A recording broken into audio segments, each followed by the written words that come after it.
Nikukaribishe kwa pamoja tuweze kutazama moja kati ya mzigo moto sana unaitwa Life of the Party kutoka Mamtoni, Marekani. Hii isikupite, bonge moja la chupa, bonge moja la movie ndio tunaishi nalo kwa siku leo. Imeongozwa na Andrea Ogian na Matteo Bodi. Bwana, kabla sijaingia moja kwa moja kwenye movie yetu, nataka nikufahamishe kidogo kuhusiana na wahusika wakuu katika hii kazi. Kuna mrembo anaitwa Laurent Pennington, kuna Karen Wards na Vanessa Williams. Hawa ni watu ambao wanafanya biashara ndogo ndogo kama uuzaji wa maua, lakini pia hapo miongoni mwa hao yeye ni mfuatiliaji mzuri sana na anapenda sana michezo. Mimi naitwa mnyama mkali Shafu Busy, ndo ambaye utasafiri na mimi kupitia hiki kichupa kuanzia mwanzo tukizihesabu dakika mpaka mwisho wa movie. Chuma kinaanza na mlembo akiwa jikoni, anaitwa Laurent Pennington, anarekebisha mambo ya msosi hivi ili watu waweze kupiga diko. Anawaambia marafiki zake kwamba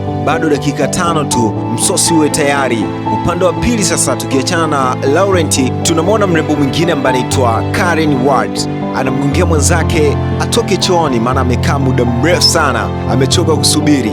Yeye ni mtu wa kuvuta sigara sana, aliamua tu kujifungia zake chooni ili aweze kuvuta sigara. Mwishowe Karen akapatiwa ufunguo, akazama chooni, akamkuta mwenzake yupo busy na sigara. Akamsema sana kuhusiana na uvutaji wa sigara kwamba sio mzuri, lakini yeye anamwambia kwamba hii ndo burudani yangu na hawezi kabisa kuishi bila sigara. Msosi ukawa tayari, unaambiwa kila mmoja anakula zake faster ili aende kufanya michongo yake. Hawa ni marafiki ambao wanakaa pamoja. Tunamwona mwamba mmoja anaitwa Sam, anapenda sana kurap. Alikuwa zake na marafiki zake kwenye 1 na 2 hivi, mara ghafla akatokea mpenzi wake amekuja kumwona, maana amemmisi sana. Wakawa wanazungumza mambo kuhusu mapenzi yao. Jamaa akachora tattoo kabisa kwenye mkono wake kuonyesha kwamba amemzimikia binti na anampenda sana. Wakakumbatiana pale na kisi za kimtindo. Vanessa yeye anafanya biashara za kuuza maua. Siku hiyo alisemwa sana na bosi wake kuhusu muda, kwamba amekuwa ni mtu ambaye hakuchelewa sana kazini. Hivyo kwa huyu mwingine alikuwa anafanya kazi ya kutandika vitanda na kufanya usafi hospitali. Bosi wake naye pia alimwashia moto sana na akamwambia kwamba hii itakuwa ni shift ya mwisho, muda wa kurudi nyumbani umefika. Kila mmoja amerudi na majanga, kila mmoja anamsimulia mwenzake kilichomkuta.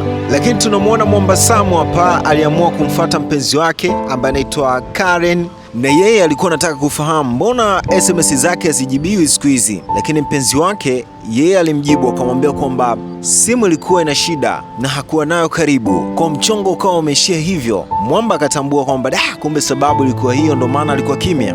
Siku nyingine inafuata, Sam akiwa na Karen, jamaa akiwa anaendelea kumbembeleza mpenzi wake. Mwanamwamba amezama kwenye penzi la binti huyo. Sam leo alikuja kitofauti sana, alikuwa anahitaji kumvesha pete ya uchumba. Lakini akiwa kwenye harakati hizo, lilitokea kundi la majambazi wakampiga risasi mpenzi wake, mwanamke ambaye alikuwa anampenda sana. Yote hayo mpaka yanatokea ni kwa sababu Sam alikuwa na ugomvi na moja kati ya kundi la kiuni. Mwishowe Karen akafikishwa hospitali, matibabu yakawa yanaendelea na marafiki zake wakaenda kumwona. Walikuwa na shauku kubwa sana, wanataka kujua kwamba mgonjwa wao anaendeleaje. Dokta akatokea, daktari yeye akawapa moyo tu kwamba anaendelea vizuri, lakini bado hajazinduka. Wakaamua kurudi nyumbani na kuanza kufikiria watafanyeje kulipa kisasi. Wakaona isiwe ishu, wakaanza kumsaka Sam popote pale alipo.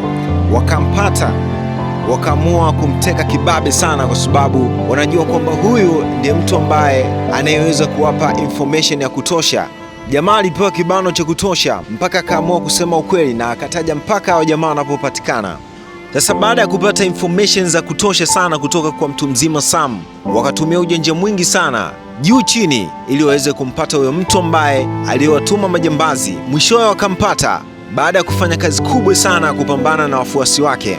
Sasa baada ya zoezi hilo kumalizika, wakarudi zao nyumbani baada ya kumaliza kisasi. Lakini rafiki yao Karen hali yake bado haipo vizuri. Baada ya kuzungumza mambo mengi pale, rafiki yao mmoja akaamua atoke zake nje ili aweze kuelekea kumwona Karen. Sasa ili baada tu kutoka nje kufika kwenye gari, ili anafungua mlango tu akapigwa risasi na moja kati ya mtu ambaye alikuwa ametumwa na hilo kundi ambalo walikuwa wameenda kulikabili siku chache tu zilizopita, na alipigwa risasi sehemu mbaya sana. Ilikuwa ni sehemu ya moyo, zikawa zinamvuja damu nyingi sana pale. Marafiki zake waliangusha kilio kikubwa sana baada ya kutoka kuwa 4 mpaka kufika watu 2. Bwana, so mchezo. Kupitia tambala letu la leo ambalo linaitwa Life of the Parts, tumeondoka na funzo kubwa sana, kitu kinachoitwa upendo, lakini usisahau na umoja. Najua hii inakufaa kabisa. Mimi naitwa mnyama mkali Shafi Biz, ndio mtu ambaye nimekusafirisha kutoka mwanzo wa movie mpaka hapa tulipofikia. Tukutane wakati mwingine.